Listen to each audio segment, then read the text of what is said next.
Welcome everyone, and thank you so much for joining us for the second session of the Navigating the Employee Lifecycle webinar series, presented by Human Resources Today and sponsored by Paycor. I'm Nava, the site manager of HRT, and I'm excited to be bringing you this session with hard-earned insight about creating a remote culture. I'm really looking forward to speaking with Gustavo today in what will likely prove to be an interesting and amusing conversation. We'll also be recording the session in case you have to leave at any point. And if you're interested in more content like this, we'll be sending out the link to the full series in the chat box. Thank you for joining us for this SHRM and HRCI approved webinar. All attendees who stay for the full webinar will receive an email with the activity ID after. But before we go any further, I want to thank Paycor for sponsoring this series and helping us to make it happen. It's an ongoing challenge to create a company that people want to work for and no one wants to leave. The good news is you have a secret weapon, benefits. A strategically designed benefits package that considers the needs and wants of your diverse, multi-generational workforce can be the decisive factor in recruiting and retaining talent. So thanks again, Paycor. On that note, feel free to ask questions during today's session. You can do so by submitting them into the questions panel on the right side of your screen. We'll try to answer as many of them as we can at the end and throughout the presentation. My lovely colleagues, David and Rebecca, will be fielding all your questions today. I'll be happy to answer any you might have. So pull up the panel and say hello to let them know that you're listening. Also, please let us know where you're tuning in from. We'd love to hear it.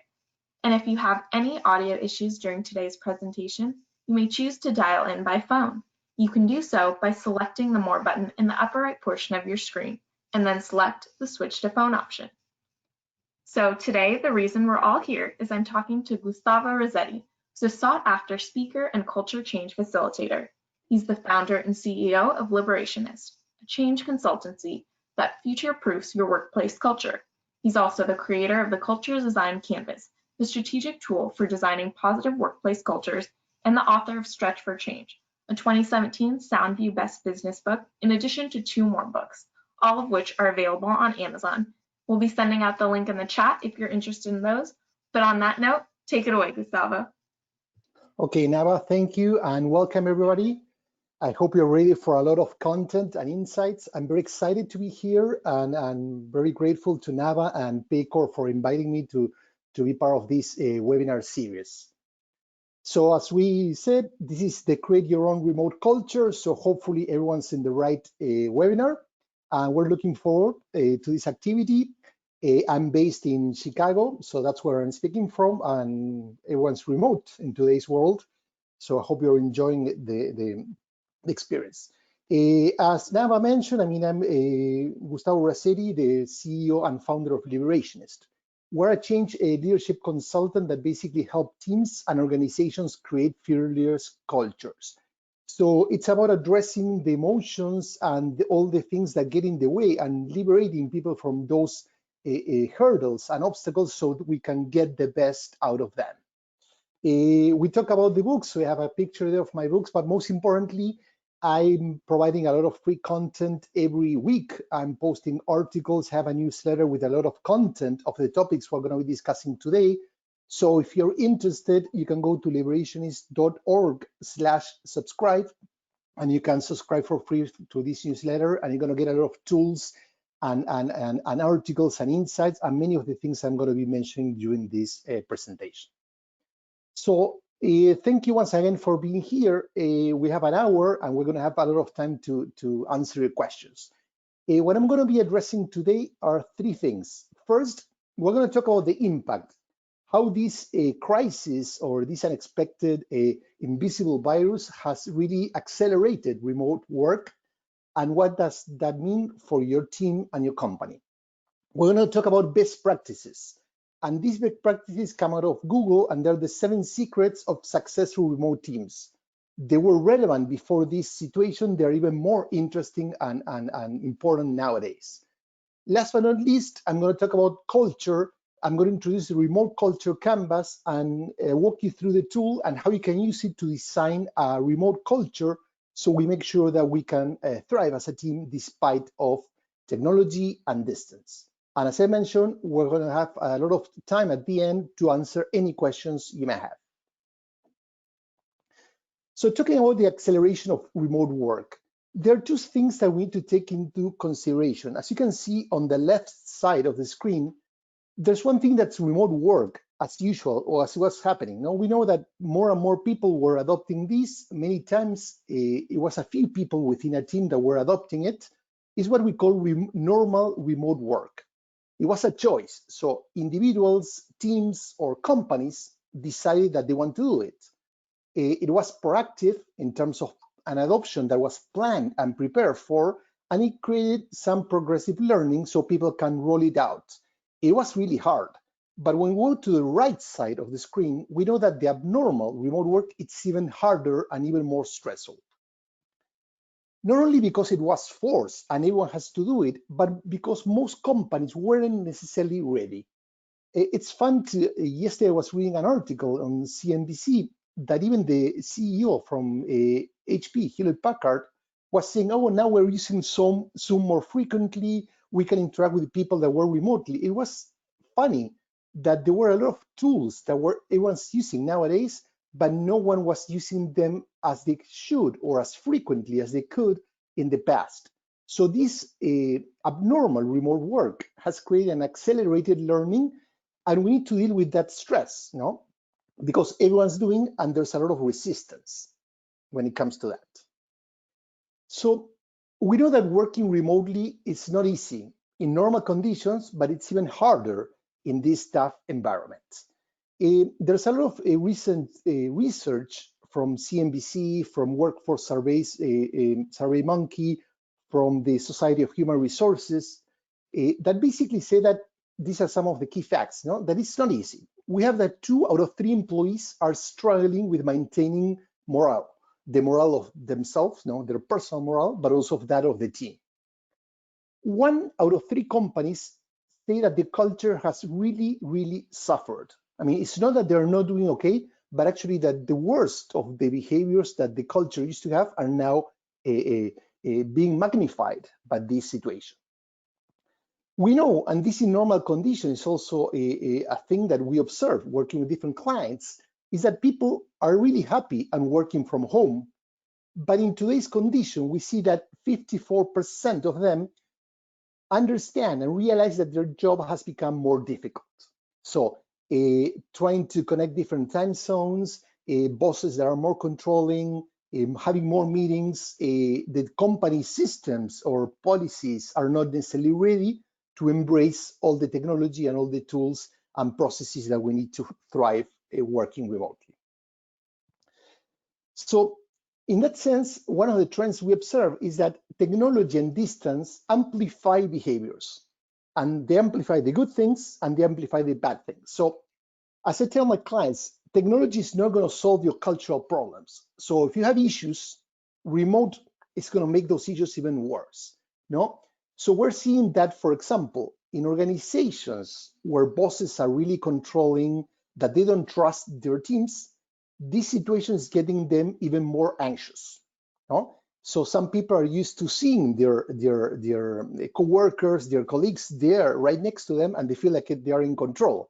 Now, unless they are in a call like this, in a virtual call using Zoom or GoToMeeting, whatever tool you use, they feel that they are not controlling. So in most cases, they are worried that maybe people are not working, they're not taking care of their responsibilities.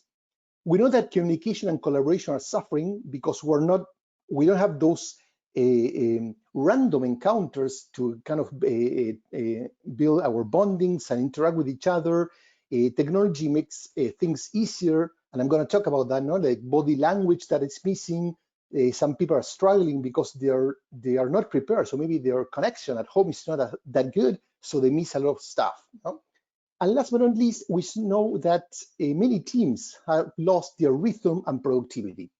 Some, after 1-2 months of being in the lockdown, they have been able to recover or at least improve and regain rhythm, but many are still struggling.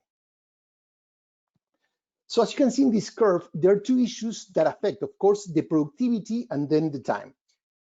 We've seen this experience that is unique. It's not the first time that the world has seen like a massive global disruption, but considering technology and everything that happens, this shock and the dip that we're experiencing has been really dramatic. What happens is many people believe, you know what, through time, we're going to get over this, either because the lockdown is going to be over, either because we're going to be practicing, no? So people believe, well, it's just about time. We get some tools, some technology tools, we get used to them, and everything's going to be fine. Unfortunately, there are cultural issues that require that we need to reframe and redesign how we work if we really want to get back into normal. We're not going to get out of this dip. Maybe you're here, you recover, but if you want to get back not only to how things used to work in terms of productivity, but even better, we need to do something about it. And the first thing is we need to understand there's a lot of people saying, you know what, I want for this thing to be over, whatever we call it. No, so we want, after this disruption, we expect many companies. I talk to large global companies that we work with. They expect for things to get back to normal. I'm sorry to tell you that's not going to happen. We need to realize that the normal, the way things used to be, is gone. We're going to have to welcome the new normal. Now, this doesn't mean that everyone's going to continue working remotely. This doesn't mean that things are going to continue like they are during this crisis, but for sure, they're not going to get back as they used to be. We're going to have a nice combination of both. And the companies that are going to thrive in this new scenario are the ones that are able to tap into the best practices of the past, but reshape those practices to thrive in the current new scenario. So I want to ask you a question. No? So we've been talking about this disruption. How has this abrupt, abnormal work, no? The notion that we all been forced to work remotely has disrupted how your team or your company has been working? And we have the chat box, as Nava mentioned, so you can feel free to use the chat box and share with us how has this abnormal situation of everyone having to work remotely disrupted how your team or your company has been working. I think everyone is just taking a second to add in their answers, but like Gustavo said, just make sure to put them in the chat box. Oh, we see one from Erica here. She's saying no more random interactions that really strengthen relationship. Staff feels disconnected. Working longer hours is making people more mentally tired. Meetings are difficult. For some people, they said it's been working well. Getting a lot of responses here. Working from home with kids and animals can be disruptive, but I'm seeing a lot of people saying working longer hours. There's a few that are saying there's been no impact at all, which is great. But yeah, a major one I'm seeing is definitely a lot more working. Oh, thank you everyone for chiming in, and thank you, Nava, for highlighting some of the hundreds of responses that we're getting. Really interesting. We're going to debrief that and probably share with you guys some of the key answers. So in that sense, I'm going to share with you, as I mentioned, some best practices. And these best practices came out of a research that Google did like last year. And basically they interviewed 5,000 of their employees, no? And the purpose was to understand how to work remotely in normal conditions. But I think that many of these insights I'm going to be sharing really apply to the current condition. One thing important to notice is that Google has a lot of experience in working remotely. 2 out of 5 of their teams used to work remotely in normal conditions.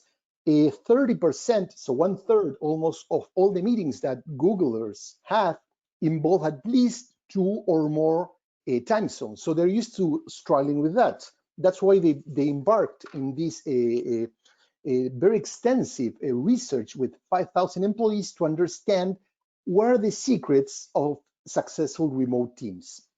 And basically there are 3 key issues. I'm gonna then share the secrets. It's about getting connected. So there's a lot of things about logistics, technology, time zones that we need to take into consideration.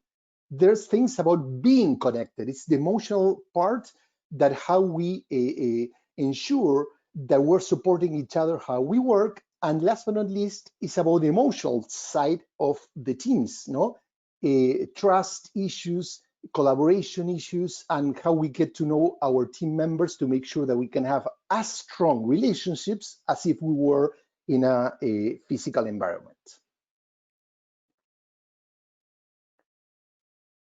So the first point is about creating strong personal connections. And many companies don't realize how important this is until they lose it. And that's one of the things that many companies have been struggling with this disruption.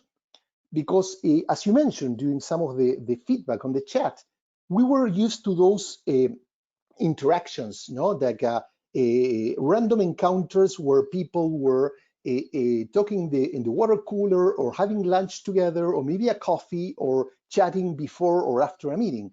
And that allows us to create those strong personal relationships that are important. So collaboration is not about processes, it's about people. We're human beings, and we want to collaborate, but we tend to collaborate better when we know people more in a personal level. There's a lot of research that shows that. So the more we know people as human beings, not just as coworkers or professionals, we're going to trust them more, and we're going to collaborate much better.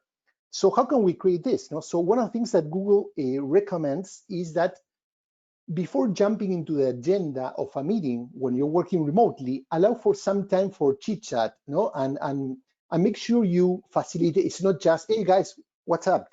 So, for example, use open-ended questions.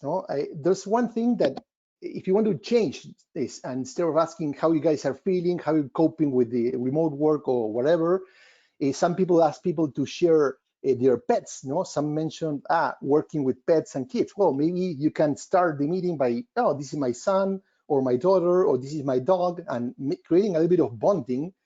There's an exercise that we use that it's about like, what do your shoes say about you? And we do this with a lot of companies, and you can ask your team members to share a picture of the shoes that they're wearing. Some people are using maybe pajamas or whatever, but it's fun because then people can start telling stories why. I mean, some people like to have comfortable shoes. Some people are working from home, but they still want to feel that they are fashionistas and wearing something stylish. So it's a simple thing that you can do. It takes a few minutes, one person around, and each person shares their insights and their picture.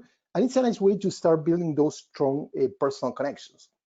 I think that in the past, we didn't allow many opportunities to bring our full selves to work. Now, you can see people's background, how they're dressing, their dogs. So that creates a little more of bringing our whole selves to the team or to the organization. Another thing that it's critical is to make people visible. And when we talk about visibility, of course, Google suggests that we need to use video. So it's not just about seeing each other, but most of the things that we communicate has to do with body language. And if we don't see what's happening behind that, it feels that we're missing part of the communication. On the other aspect, when you're seeing people, like you're seeing me, if I'm here with my phone and I'm tapping into my phone, you're going to see, well, Gustavo is not really here with us. He's checking other stuff, client work, or maybe chatting with his wife, whatever. And so we want to make sure that people are present. And in order to be present, we need to see what they're doing. Imagine, like that was from a workshop we had last week, that if two of the participants are not showing there, what do you think? You're going to feel, well, maybe they are detached, maybe they are not here, maybe they don't care. So it creates a lot of negative perception. So when we don't understand people's body language, we always feel it with the worst case scenario.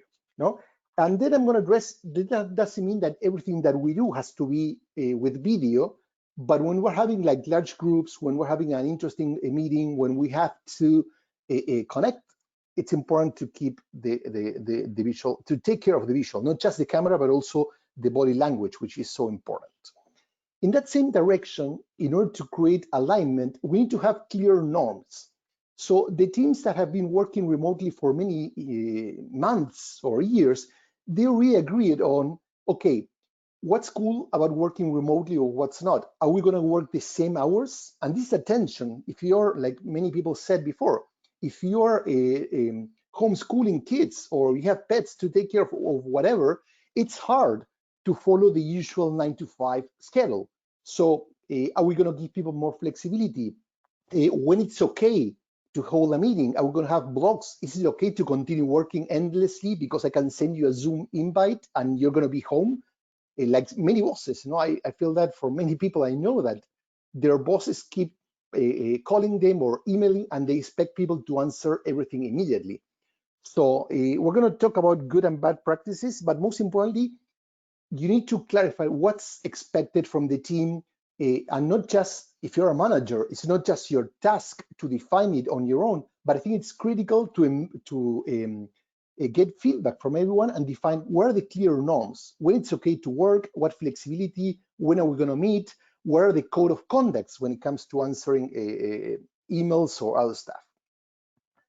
We talk about being present, and we know that distractions are a huge issue. When we're in a regular meeting, we're more prone to be distracted. But when we're at home, things are even worse. So if you hear the sound of a phone on the background while I'm here now, it's going to become more annoying than if you do that on a physical conference room. On a face-to-face interaction, you can look at me and say, "Hey, come on," and I say, "Oh, sorry." But that doesn't happen necessarily on the virtual meeting where I'm seeing lots of people. We cannot get that kind of feedback, so it's a little bit more annoying. There's a lot of people that think that instead of being in the meeting, people are watching a show or they're doing other stuff. So that's important. One thing that Google suggests, if you're in a meeting that you don't need to be presenting, you don't need to use a laptop. And when you have people that are in a room and some people that are outside of the office, because we have some people being remotely, always make sure that the people that are outside are being included, are present. So give them the chance to speak up, give them the chance to be the first to answer any questions or provide ideas so they don't feel isolated. Another important, and especially in today's time with all the struggle, we need to get support. And this can happen naturally, randomly, but it's important that as an organization, you help design this kind of partnerships. One thing that we do is what we call the accountability partner, and that's a link for an exercise that you can download for free, which is pair people. So John with Marius, whatever, like two people, and make sure that they have, like, I don't know, half an hour every week to talk to each other, see how they're doing, where are their issues, not just their emotions or their struggles, but also in terms of productivity, in terms of using technology, in terms of meetings, are they having issues with their bosses, and make these two people help and support each other, with their projects, with their emotions, with how they're dealing. So creating these strong body duos and partnerships is going to help the team go through the challenges of working remote, especially now.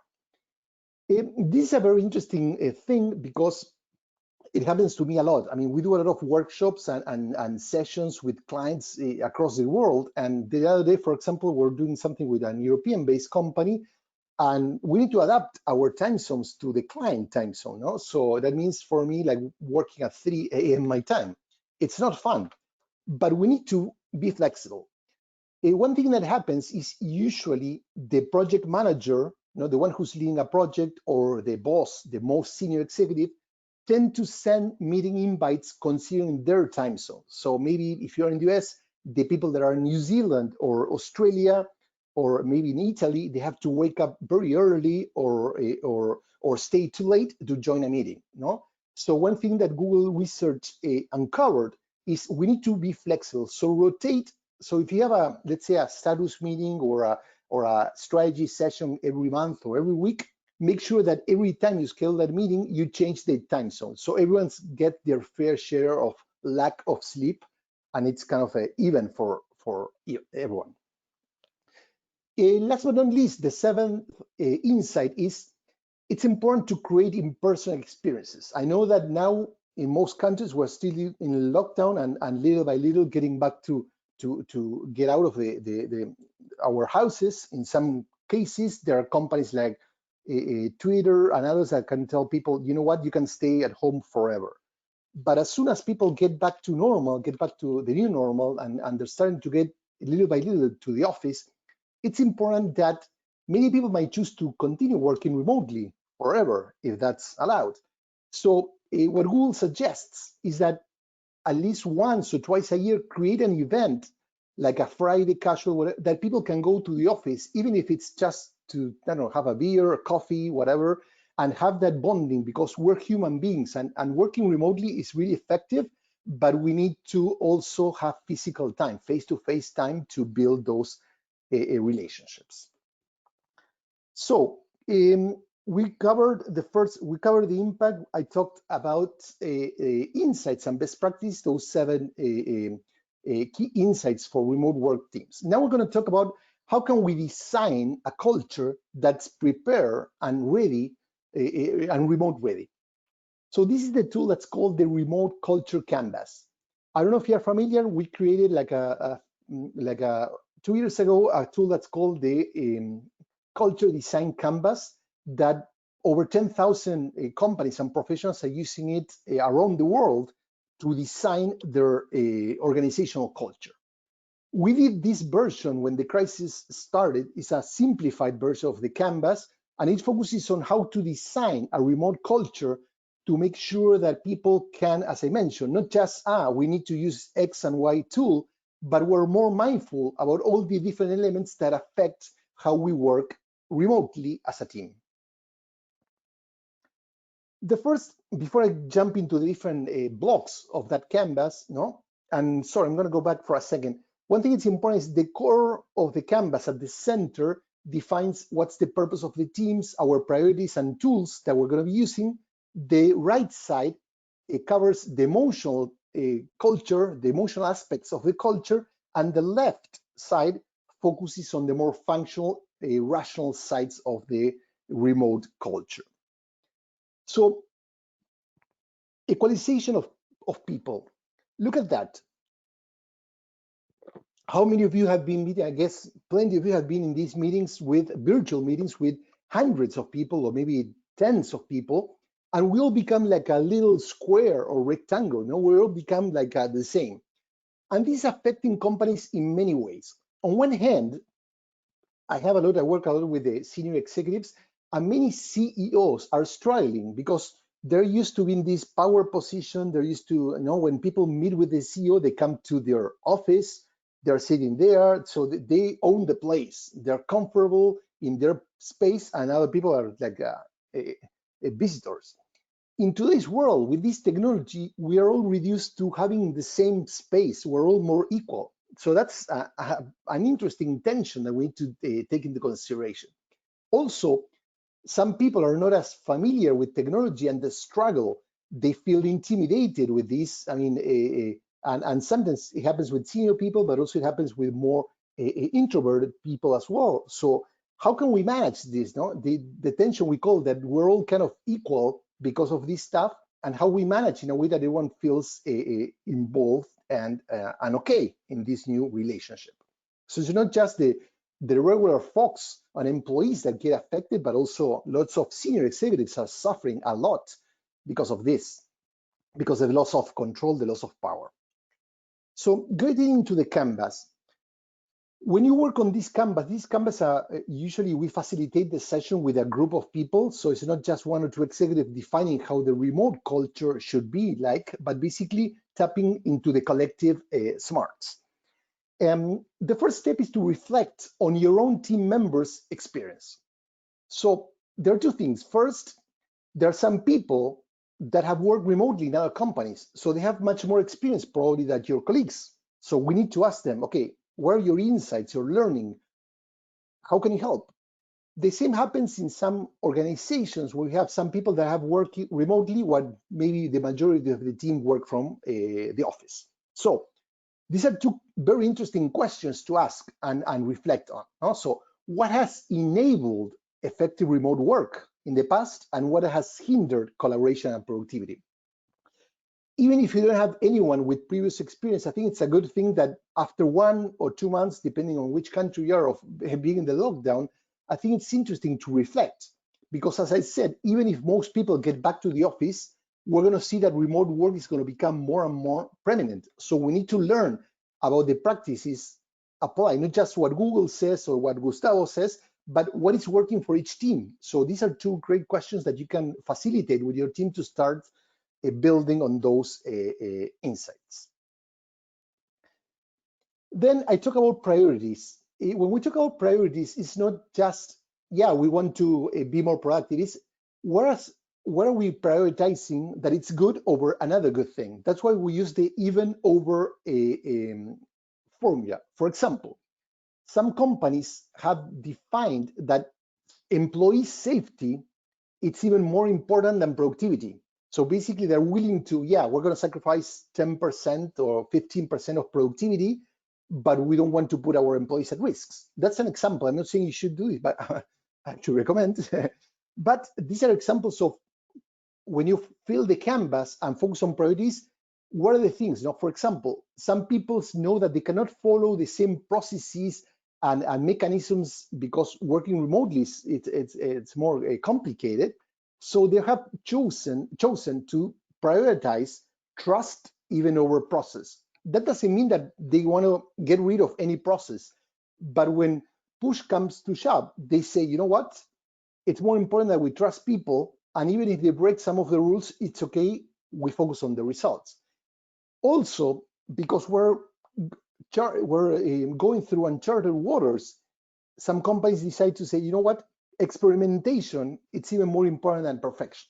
So going through a huge disruption, we cannot expect people to do everything right. They're going to make mistakes, and it's okay to prioritize that. Most importantly, if we can learn and adjust our behavior after those mistakes, we don't keep repeating the same over and over. Another aspect of the canvas on the the right side, when we talk about emotional culture, is psychological safety. We know that Google's research and Amy Edmondson, the author of the Fearless organization, have identified that psychological safety can make or break teams. Psychological safety is the feeling that I can take risks in front of my colleagues. I can take a risk when it comes to interpersonal relationships. So if I speak up, if I ask a question, if I challenge my boss, it's going to be right. And no one's going to ignore me, laugh at me, or criticize me, or even fire me, which is the fear that most companies have. No? And this is, for example, an interesting insight from Pixar. When it comes to building psychological safety, Pixar tells their employees that trust means trusting someone even when they screw up. Because it's easy to feel safe in a company when we don't do mistakes. But what happens when I do it? I'm not talking about making mistakes out of negligence or stupidity. We're talking about, you know what, maybe I screw up without noticing, or maybe I'm trying to do things differently, or I try to adapt to a new reality and something went wrong. Okay, trust means, okay, we're with you. How are you going to recover from that situation? What have you learned? How are you going to adjust and keep moving forward? And an interesting way, going back to this notion that we have large teams, it's having what's called conversational turn taking. So it's hard for people from minority groups, from women, from introverted people to speak up. And that's even more challenging when it comes to a virtual scenario. So conversational turn taking means that you give everyone their turn. No? So someone needs to be moderating, facilitating, and say, okay, John, what do you think? Jane, what do you think? Paula, it's your turn. So give Nava, give everyone their chance to talk. What's important is leave the loudest voices, the people that are more extroverted, leave the most senior people to the end of the conversation, so we avoid them from influencing people or affecting what people have to say. You know? So that's what we, and also if you have a hybrid team, so some people are working in the home office and some, sorry, in the hub, the physical office, and some people from home, allow the people that are outside of the company office first, so they feel included. Because sometimes what happens is we have a team of 3 or 4 people in the conference room, and they cover all the conversation and they don't let the people that are outside to chime in. No, so statistics show that usually 80% of the conversation in any work environment is managed by only 20% of the people. This tool, the going one by one, make sure that everyone has their turn to speak up, it allows to make sure that we have 100% of the people taking care of 100% of the conversation. Emotionally, it's like there's a mindset, and this affects, now that we have to use masks, we need to keep this physical distance. It's affecting people, how we relate to each other. And some people are worried, and some are even a little bit paranoid about other human beings because they can become contagious, or we don't know.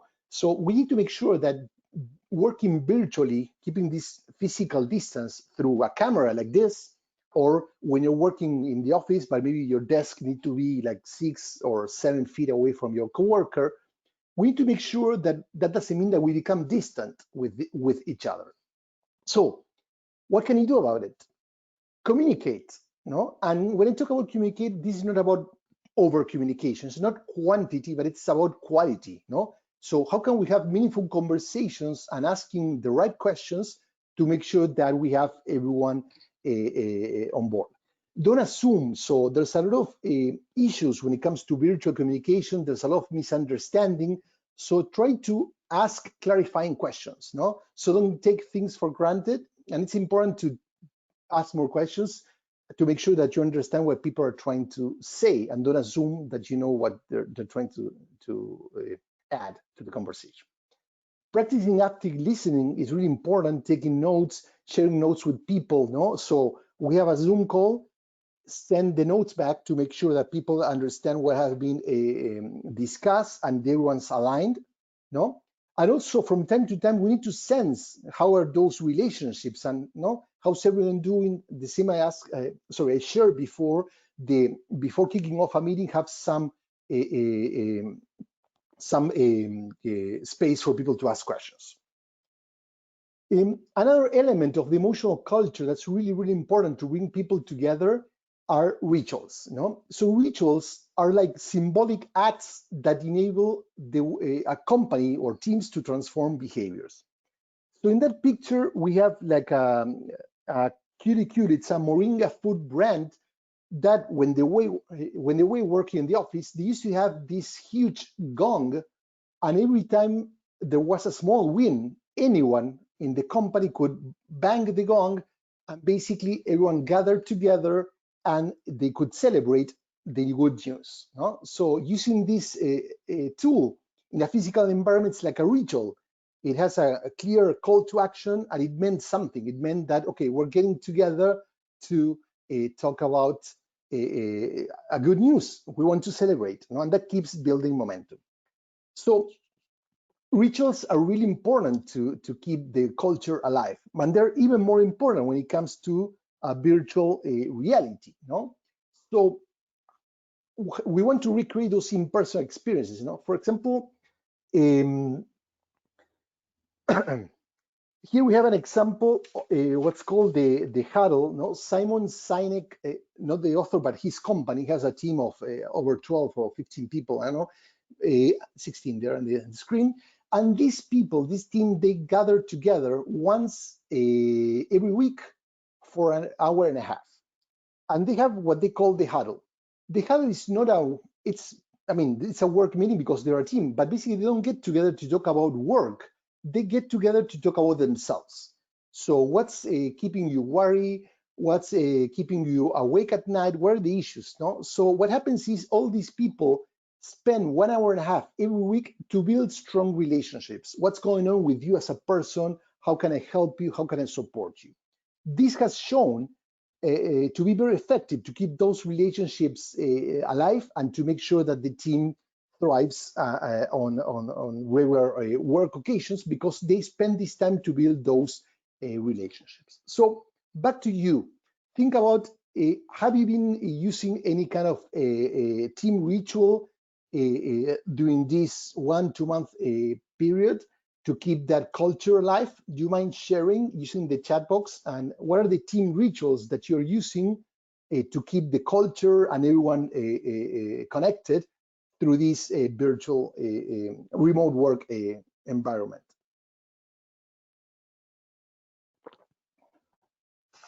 We're getting the responses starting to come in. The first one we're seeing is weekly virtual coffee house, weekly happy hour, virtual bingo lunches, and social Oh, hours.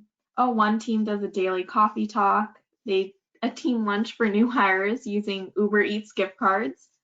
Troop talks, where they have 7 to 10 random people just talk about something. Monday meditation, virtual Pictionary, weekly brunch and happy hours, games trivia, Friday huddles, team celebration monthly, movement activities 4 days a week. So we're seeing a lot. Monday huddles, 5-minute desk stretch exercise, Friday night trivia, bingo. Wow, these are awesome. Thank you all for sharing. yeah, indeed, they're awesome. And I like there are many that include like some physical activity because we all need to stretch and many times we forget. No, that's why I'm standing up when I'm giving this webinar, also to make sure that we're not sitting all day in front of a computer, because that doesn't help us. Not only doesn't help our body, but also our mind, and we get like depressed, or we need to energize our team as well. So I like those. I mean, great, and thank you for sharing. So we talk about emotional culture. Now, when it comes to functional culture, what happens with rules? No, so there's a new reality, and besides the social distancing that comes from the government or from the medical community, how we're going to be rethinking the way we work, as a company, because most of the rules that teams and organizations have were created for a normal that doesn't exist anymore. So we're living a new normal, and this new normal is going to be evolving, it's going to be growing and changing very rapidly. So we need to rethink the norms and rules to make sure that we balance that freedom without losing accountability. So one thing that's interesting, last week, I think it was on Thursday, Friday, Twitter CEO announced that all Twitter employees can work from home forever. What's interesting is most people reacted on LinkedIn saying, you know what, employees, now Twitter has gone 100% remote work. And it's tricky because that's not what the CEO said. He said that people can choose. So it's tricky. Basically, what it means is whenever the offices are back into normal operations, you can choose. So I like this because it's basically first understanding that, well, after almost 2 months, now people that are in California working remotely, many people have started to enjoy it, and the company has shown to be doing okay. But also, they're giving people options. So if you miss working in a physical environment, if you miss coming to the office and be close to your colleague, you can do it. If you want to work from home because you realize that's even better for you, and you want to, especially in California, you don't want to commute, you can move further away to a cheaper location, that's fantastic. And if you want to do some in between, that's even worse. So I like this thing because it's embracing that it's not like we work from home, we don't work from home. It's let's involve people, let's become more flexible as a work environment. And instead of deciding what's right or wrong, let's bring our people and let them chime in and choose. I think it's really smart. On the other hand, when it comes to rules, one thing that we talk a lot with clients is we need to revisit our rules. Most companies have rules that are really directive. They're telling people this is the way you need to behave, this is what you need to do, and that doesn't work. The more we treat people like kids and we're controlling them, the more they are going to respond like that. Especially when you cannot see them, when they're not close to you in a physical space, most bosses tend to distrust their teams. So we need to revisit, and that's the purpose of the canvas I mentioned, work on how can you flex your company rules and make sure that you're trusting your team, you're treating them like grown-ups and as adults. Then moving to meetings, I know that many of you have been experiences with different tools. This is an example of when it comes to designing virtual meetings and workshops, it's a different animal. Yeah, many of the practices that we do in regular meetings apply, but we need facilitation. So meetings in a virtual environment are even more complicated. They need to be designed. It's not just like in this picture we use with some clients or many clients, Mural, as a collaborative tool. Some people can work on the different tools that we have to solve tensions or design their culture and so on and so forth. But it's important to understand that there's a lot of tensions that happen, and you need to design the meetings well. You need to have external facilitation, no? Not necessarily someone that you hire, but someone within the company that knows how to facilitate a virtual meeting. Breaks, no? When we do longer meetings, breaks are important.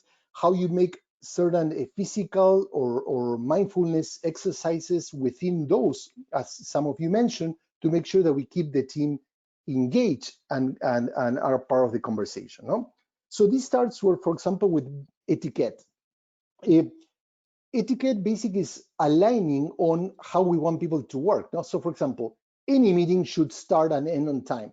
But when it comes to online meetings, it's even more complicated because people are busy doing something else, but also they start logging into Zoom or whatever tool at the time of the meeting starts, and that takes time, and then the internet's not working. So if you want a meeting to start and end on time, you need to join a few minutes before the meeting begins. As I mentioned, and this of course depends on the company, but we advise make sure that everyone has their camera on, so that that if they're not talking, that their microphone is off, so you don't listen to the cars or the dogs barking or the kids crying or whatever background noise, and people don't get distracted. One thing that it's important, and of course this varies from team to team, but advising people that, okay, be comfortable, dress as if you were at the office, whatever that means and whatever dress code you want. But you want people to be respectful of their team and be dressed in an appropriate manner, but also you want people to feel that they're working out, you know what, I'm giving up and I'm just relaxing at home. There's a strong connection because between the way we dress and the impact it creates in our attitude that we bring to virtual meetings. We know that Zoom fatigue is an issue, and that means because people are getting, as you mentioned earlier on, we're getting too many meetings, so not every issue requires a meeting, so not every issue requires a Zoom meeting. You can solve it by email, by a short phone calls. It's good to block at least one day a week. They say, you know what, on Wednesday, we're not going to have any meetings at all. So that allows people to focus on their work, do some research, train, and they're not just all constantly rushing. Use video when needed. As I mentioned, video is critical, but if you need to have a 5-minute, 10-minute touch base with someone, maybe you can do it over the phone without camera, so give people a break too. So it's nice to combine both, to be mindful. And as I mentioned, not only block a day, but individually try to block your calendar to make sure that your colleagues are not just putting lots of meetings there, that then you get into fatigue. Another aspect that's important, we do this a lot when we're holding like huge workshops with lots of companies and stuff, but it works also regular meetings, like for example, for today. So Nava gave me her phone. So if something happens with the technology of today's webinar, I can reach out to her, or she has mine and she can reach out to me and we can fix it. No, hopefully we're still live.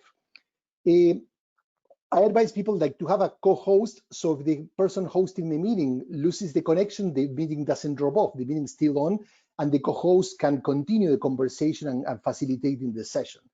Splitting technology, so sometimes you're having issue with your bandwidth, you can maybe use the phone with your regular connection, your carrier, for voice, and leave your computer just to share the deck. So you can split technology. There are different ways to do this, and we're going to send you later some materials. You can work on that. It's important to let people know how you're going to work in terms of contingency, and if there's any issue, like people have it. Also having a secondary channel. So when I facilitate workshops that have like 2 or 3 facilitators, we're also using Slack on the side, and we're giving each other feedback, like how things are doing, what are the resistances that we're getting from the team, whatever, and we can communicate and adjust, but we're not talking through the camera in order to not distract our participants. So once again, I know this is a little bit fast, but we talk about the canvas, the remote culture canvas, and you can download this tool for free in our website, and it has all the different elements. And this is an example of how a canvas could look like. After discussing with your teams, what's our purpose, what tools do we want to use, what rituals we want to embrace, what norms and rules, you can build this. And this is a dynamic tool. It's not that you fill it once and you're done, but you can keep working on it as much as you can. So that's it in terms of presentation. And before we jump into a Q&A, I want to remind you some of the trainings and tools that we have. We have this, what we call the Remote Proof Your Team. It's a 3-hour build your workshop that we help design the culture, the remote culture of a team, including the assessment, facilitation, tools, and of course a report. And if you want to learn more about that program, we've been doing it with different companies. It's really straightforward, and it's not a training, but it's a design session. So we work with the team. It's very interactive, very hands-on, and basically the outcome is that you get out of this session with a well-defined remote culture, identifying where are the issues, the pain points, and make sure that you know how to proceed moving forward. And last but not least, we also have a series of workshops to design culture. There are 8 workshops. They're all independent and focus on the key areas of the canvas that I've been addressing. So if you want to improve feedback, or if you want to improve team rituals, or how you manage your meetings, and you want to tie into one of these specific areas, that's okay. If you want to go through the whole series, that's perfectly fine.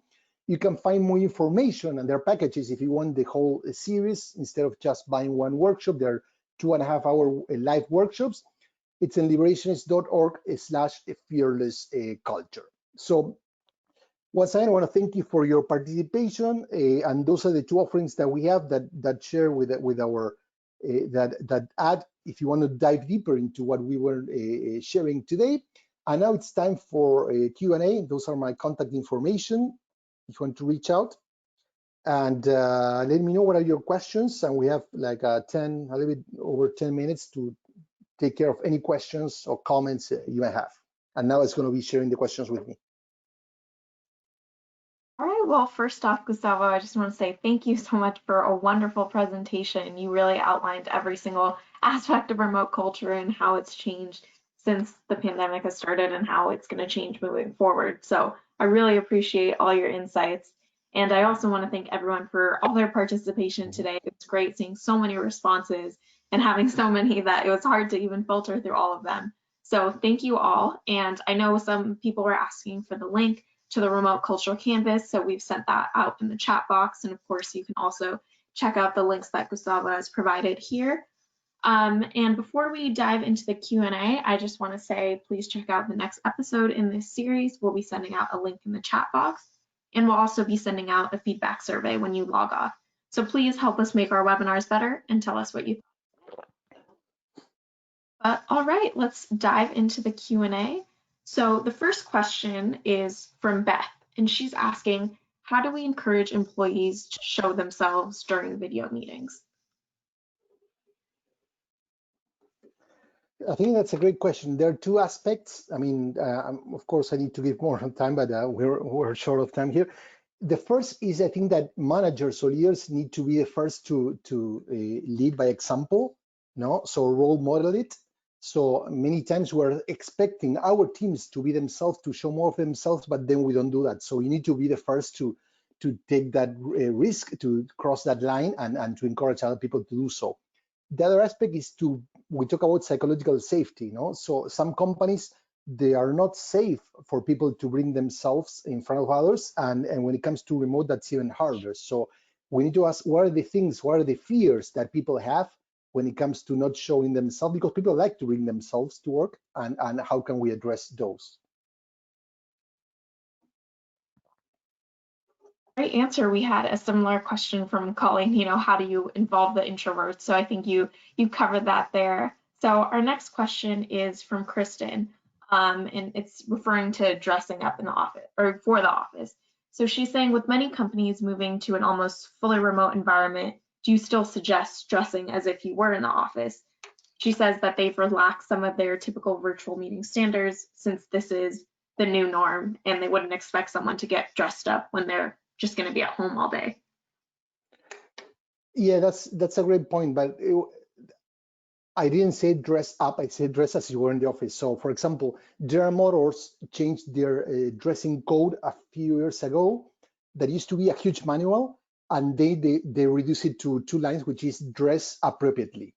So that's what I mean. I'm not saying that people need to be wearing a suit, because many companies are, but there's some limits and people need to be mindful. There are some people that are in their pajamas and really not taking care of their hair. So you need to find a balance, like being informal without losing the, and I'm saying this because I heard a lot of companies that people are going to the other extreme. So I'm the first to say, let people dress how they want, but they need to be like, if you were, are you gonna go like this to the office? Is it okay or not? That's what I'm saying. So there's some people that's good to go with a t-shirt to the office, that's fantastic. But would you go with your pajamas to your office? That's the thin line. Got it. Thank you for clarifying that. And that's a really great point. Our next question is from Charles, and he's asking, what signs should you look for that will tell you your staff is experiencing virtual meeting fatigue? What, can you repeat the first part? What stats or what? What signs should you look for to see if they're experiencing fatigue? Well, there's common sense. I mean, you can see people, I mean, if you're a little bit aware and you look at people's faces, you can really realize what meeting fatigue is all about. You can tap into the symptoms of that in like, for example, are people like having too many meetings? No. You can also ask, I think that it's important to like, it takes a couple of minutes, like you don't need to do a poll or a survey, but before a meeting, guys, are we having too much meetings? No, like have a conversation. I think that's important. Disengagement, no? If you notice that the energy of the meeting starts to go down, that's a pretty clear sign that people are not there. No, that's part of fatigue, or they are disengaged. Perfect. And actually, on that note of virtual meetings, we had a couple registrants ask how do you encourage employees to attend social only meetings? So if they're, especially if they're exhausted from having, work related Zoom meetings. I think that I wrote that in an article. I think it's the key is about designing meetings that people want to attend. You know what I mean? So when meetings are well designed, both the work meeting and the social meetings should be actually engaging. And also, I mentioned earlier that we need to have like a cap of how many meetings people can have per day. So I think that the social meetings should be included in that cap. So if you say we should have more like 2 or 3 meetings as a group per day, or whatever you define, it's the right for your team, depending on your activity, then the social meetings should be part of that limit that you establish. Not we're going to have 3 work meetings and 1 social meeting, because it takes a toll, and people need to put their time on that as well. Great answer. And so our next question is also about virtual meetings, but Carla is asking, how do you address someone who may be disrupting a virtual meeting?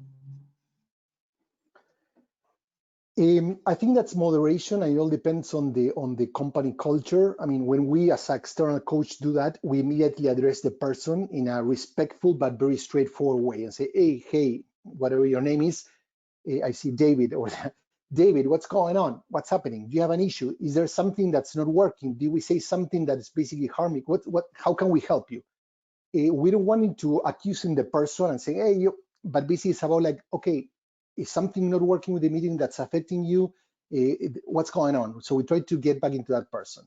If you're in a regular team and you don't have that confidence or the trust to do that, you can address that to the chat. And sometimes you have to live with it, but then have a one-to-one with the person and try to understand what, once again, don't, even if the person is acting like a jerk, don't go after them. No? So don't make it like, hey, what's going on with you? Try to say, okay, because there's a lot of external stress, no, that in our personal lives, the economy, the health issues, and so on and so forth, that are making people even more anxious today. So we need to be patient. So try to understand what's happening, but don't make it personal. Great. I think we have time for just one more question before we wrap up here. So BJ is asking, how do you take your regular home office culture and make it work for a new site with fewer people, and most of them of which will be new hires? I think that basically, if you're, one thing I would say is like a map the culture, no? So that's why we like the canvas, because it's really effective with companies. Is map the culture you think you used to have, and then involve. That's why the culture design canvas is it's a crowdsource activity. It's not just 1 or 2 person that fill the canvas, but it's a work and ask your teams. I mentioned 2 questions before, like what are the things that are hindering remote work? What are the things that facilitate? So bring their experience, especially when you have a lot of new hires. Instead of trying them to adapt to the new culture, say, look, this is how we used to operate. What's your saying? What can you achieve? What can we do better? And also get back to the existing employees and tell them, look, what are the things that worked for us that we want to sustain? And what are the things that we need to maybe let go of, adapt or change to adapt to this new reality that it's virtual, but also with a lot of people that are new to the company or team. That's a perfect response to end on. And again, I just want to say thank you so much, Gustavo, for a wonderful presentation and for getting to all these questions. If we were unable to get to the question during the webinar, I will make sure to pass them along to Gustavo so he can get back to you. But unfortunately, that is all the time we have for today. So thank you so much, Gustavo. Thank you to our sponsor, Paycor, and thank you all for attending. I'm Nava, and you can find Human Resources Today on Twitter at HRPost. And I hope you all are staying healthy and safe, and have a great rest of your day. So thank you, Nava, Paycor, and thank you everyone for joining, and have a great day. Hope to see you or talk to you soon. Bye-bye. Bye all.